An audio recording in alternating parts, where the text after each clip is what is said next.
I'm going to hand over to Sergey Brilev, one of my co-hosts. He's the anchor of the TV channel Rossiya and is president of the Global Energy Association. He's hosting an interview with Pavel Livinsky, who is chairman of the management board and director general of Rosseti. Just as an admin point, the interview will be dubbed into English, so for those of you listening, and at the end of that we'll return, do some reflections as a group, and then move on to the rest of the day. Again, always the reminder, hashtag WEW 2020. I see many of you been active on that. Looking forward to seeing you on that platform. But at this stage, I'll hand over to Sergey and the next session. Thank you very much indeed.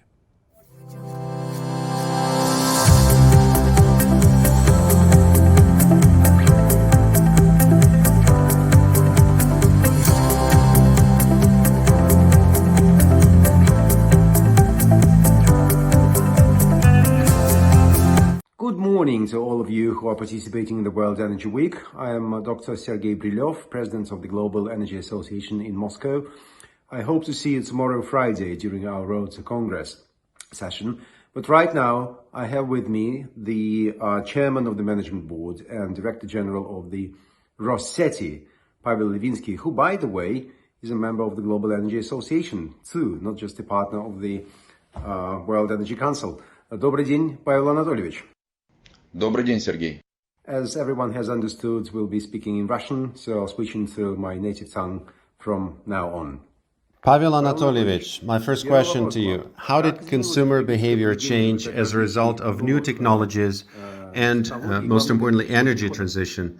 I can say that currently we are witnessing dramatic changes, not only in the power transmission industry. We're midway through this process, energy transition process. We're seeing changes in the consumer behavior patterns, and it's hard to say what the end model would look like, but some outlines of the new reality can be discerned now. First of all, the key trend is an increased role of the consumer. Consumer is becoming a fully fledged participant in the power transmission system. He's involved, and it takes the following forms. First of all, mobile services make it possible for him to choose tariff plans. Access to the electrical grid is simplified. He can operate as a prosumer, provider and consumer, not only consume but also generate electricity, feed it back into the grid. These changes affect everything from microgeneration on the basis of renewable energy sources to consumer services. Intellectual smart metering systems are very important. They allow for full integration of modern-day consumer into the power transmission system. There are new technologies at play, V2G, vehicle-to-grid, where electric vehicles with power storage units, they not only consume electricity but feed electricity back into the grid. This technology will be hugely successful in the near future, and the motorist, the owner of the car, can make money off of electricity rate differences at different times of the day when he charges his car and when he feeds electricity back into the grid when needed. As the infrastructure develops, as the number of connection points increases, this technology will become very successful. Next technology is blockchain settlement technology, which can simplify the payments for all the electricity. It can make them transparent, involving all power supply market participants. Should be mentioned that the key to future development is the electricity storage systems. They would change everything from consumer to generation. There won't be any need to build excessive capacities to meet the peak demand. Storage systems would take care of that. Storage unit, backup source. These are all elements of the new reality, which is right around the corner, and we're going to feel it soon. How are these developments affecting power grids? How is Rosseti responding to these challenges? All these developments, of course, are creating a new reality for us. Competition in this sector is getting tougher. We're seeing new competitors such as Shell, BP, Tesla. If we fail to follow the new trends, if we fail to respond to the new challenges, we will lose. What is our response? Back in 2017, we set course for digital transformation. I can say that that's a way. It's not only about automating processes, it's a systemic, sweeping change of the essence of processes, which on the basis of digital devices, and I will get back to them a bit later, to fully transform and streamline the processes and reduce the costs of infrastructure. All these technologies which I mentioned are related to transmission distribution of electricity. So everything related to our business. Digital transformation has four different elements. That is digital facilities, digital control systems,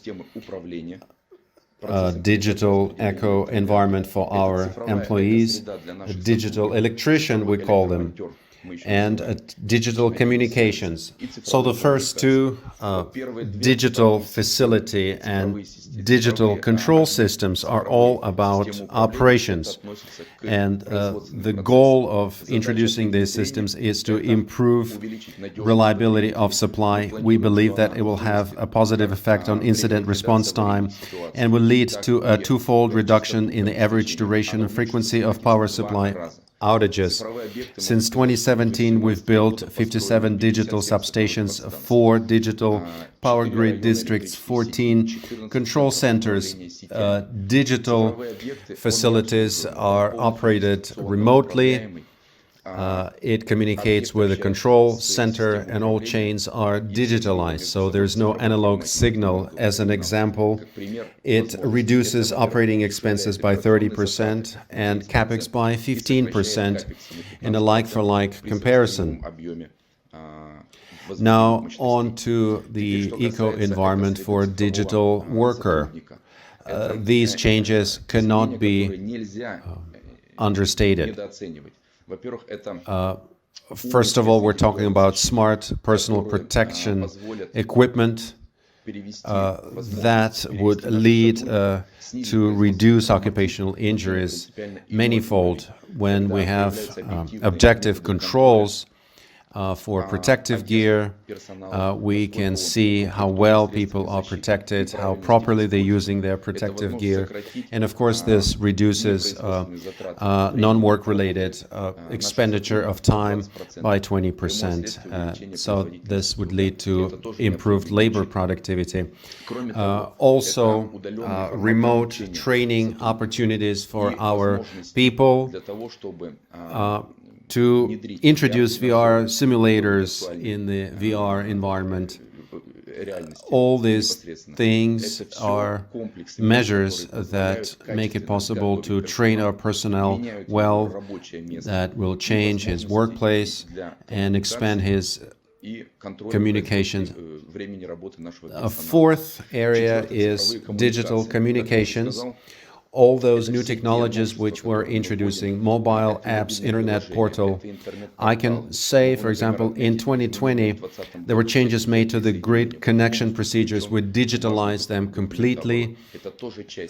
It's part of the digital transformation in terms of changing the approaches to digital communication. So these are the areas and their impacts on the current processes and transformation in Rosseti in response to the challenges we're faced with. Pavel Anatolievich, what technologies are the most important ones for the 10-year horizon? Again, I will speak on our behalf. That is transmission and distribution of power. We'll touch on some adjoining areas. First of all, as I mentioned, power storage systems that would change the logic of power transmission, data storage systems, as we are introducing new devices storing more data. We need more data centers, and that's a separate area of our activities. We're using it for our own purposes and for commercial use. A huge area for development, use of digital technologies and robotics during design and construction and of different facilities, including power grid facilities, smart cities, everything related to traffic lighting, smart buildings. It's a logical extension over the infrastructure that we have in place, infrastructure for transition distribution of electricity to end consumers, because we can reach every consumer across all lines of economic activities. And lastly, of course, it's about a search for new energy sources. A very promising area everybody's talking about, everybody's looking into, is probably it's of technology of the future, relates to the use of hydrogen. Also, speaking about our industry, we are studying such areas as superconductivity, ultra-high voltage transmission, as well as a very promising area, wireless power transmission. It has a huge potential.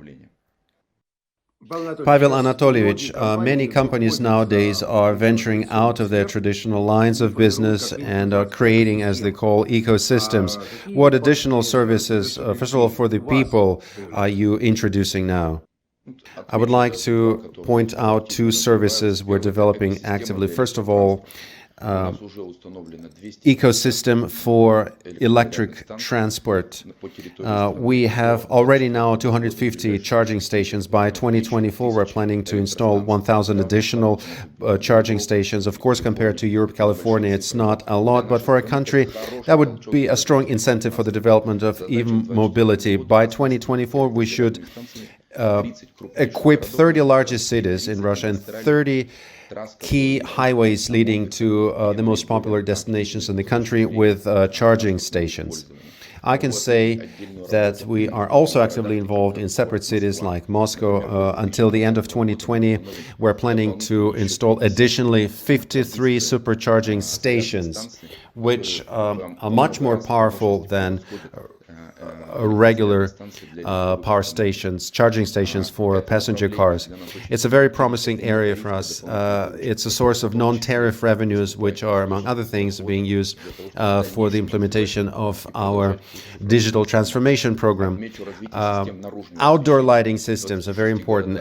We are already working in 26 regions of the country to upgrade their lighting systems using modern-day technologies, diode, dimming, smart lighting, control systems, and others. Again, everything based on our grid management system. These are the areas where we are working actively today. Also, I already mentioned construction of data centers for commercial use and for our internal use. The goal, overarching goal, is to build up experience and expertise to the point which can take us abroad to international markets. We have everything for that. Pavel Anatolievich, an unpleasant but an urgent question. According to the data we're receiving, we are in the midst of the second wave, and there are apprehensions that it won't be the last one. What measures are you putting in place to sustain your operations, keep them afloat? Yes, it's a hugely important issue for us because we are working non-stop. The power supply industry cannot be locked down. So I think we did a very good job in addressing the challenge earlier this year. In April, May, we very quickly, when we were hit by the first wave of coronavirus, we moved our people to remote working, 70% of office personnel, 30% of operating personnel. We have a well-established system, different shifts. We have redundant dispatcher teams, so a set of preventative measures, so everything to reduce the risk of infection of our people, of our personnel, and not to lose competencies. It should be mentioned that we have struck a very good balance between home-based and on-site work of our employees without adverse impact on labor productivity and competencies, while ensuring power supply continuity. It should be mentioned that as we are facing deterioration of the current situation with COVID-19, we're seeing an increase in the rate of infections. We're monitoring the situation. We set up a separate control center headed by myself. In 80 regions of the country, we make individual decisions on whether to strengthen or ease measures depending on the health situation in individual regions. And it should be mentioned that exchange of international experience is very important in this regard. Earlier this year, we held an event, international event. We shared experience on combating COVID-19 with our counterparts from China, Japan, South Korea, and Italy. It met with so much enthusiasm that we agreed on set up a standing platform enabling heads of leading global grid companies to communicate with each other. Sharing experience is beneficial for everybody. It would lead to streamlined operations because we're all faced with this new reality, COVID-19 reality. It's something new, and sharing best practices is beneficial for all participants. Thank you, Pavel Anatolievich. I must explain to everyone that we had with us Pavel Livinsky, who is chairman of the management board and president of Rosseti. And I'm looking forward to seeing all of you tomorrow during our Road to Congress session. See you soon. Thank you.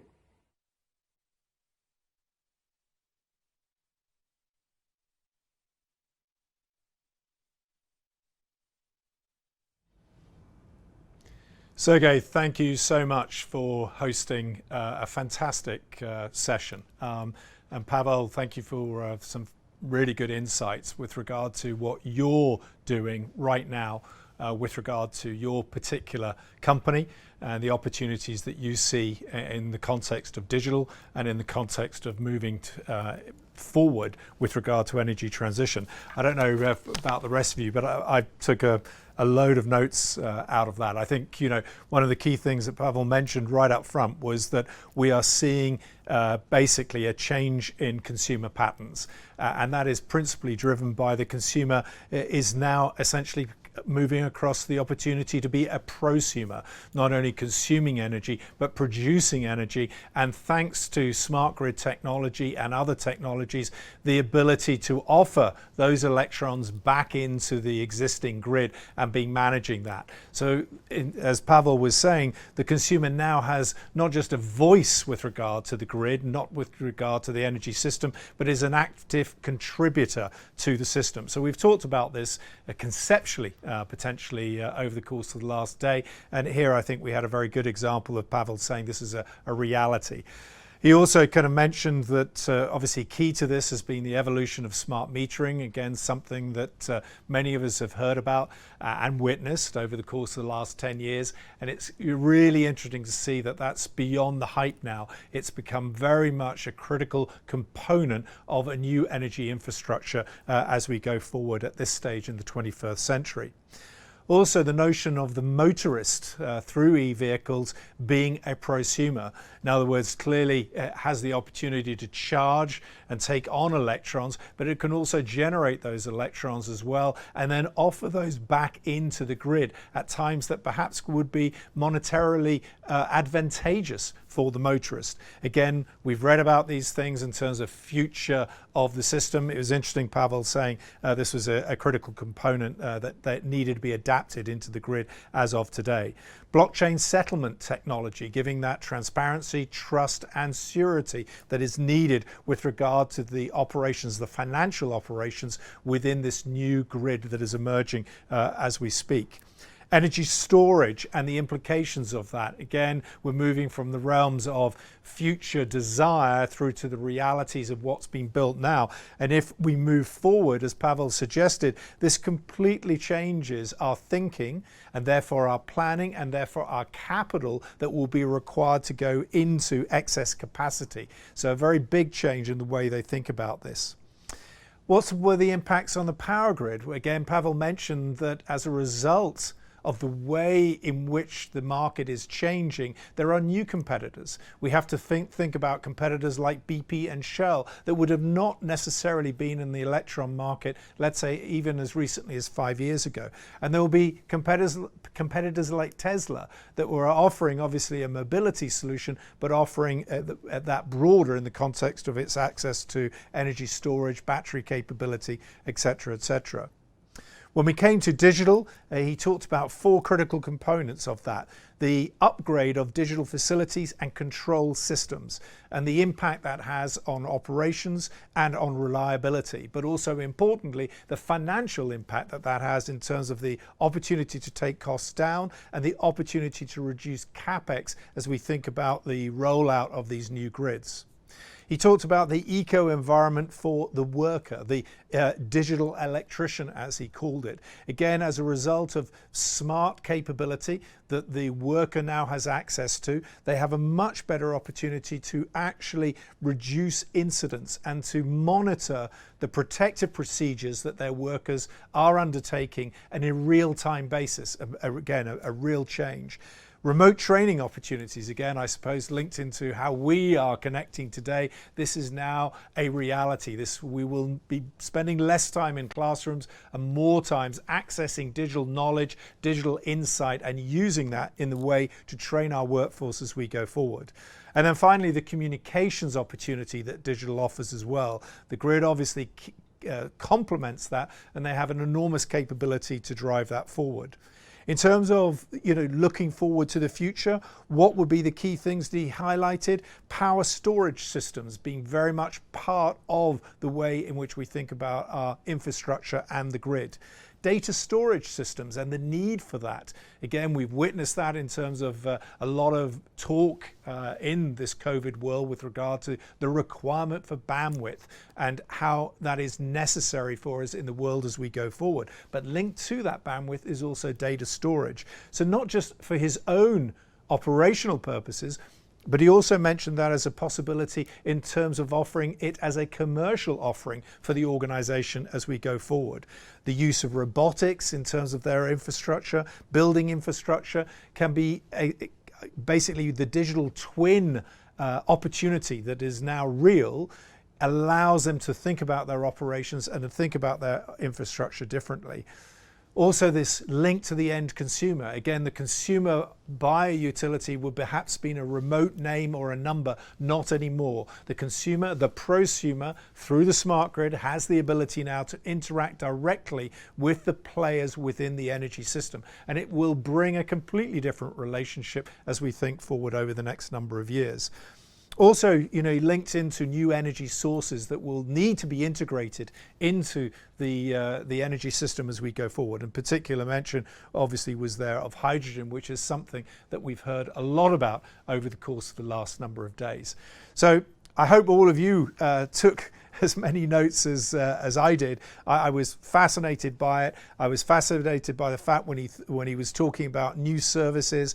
There's an ecosystem supporting electric transport, supercharging capability that they'll be driving out, outdoor lighting systems that are linked to basically smart lighting that will be coming forward, and data centers for commercial purposes.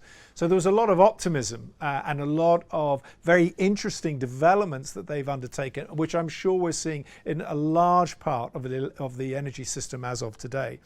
Also, the reflections on the fact that it looks in many parts of the world that we're in the second wave of the pandemic, and therefore the responsibility of organizations to ensure that their workforce, their operators can work safely. And as we heard yesterday on day one, is that one of the things that we have learnt, I think it was from Leo from E.ON, was that electricity is an essential service in multiple parts of the world, and therefore moving into the second wave, it's absolutely critical that the workforce is there to enable that essential service to be providing energy and providing well-being to a vast majority of individuals that have access to that energy source. So again, very, very interesting in terms of hearing where we are at this moment in time and some of the key things that are emerging from that.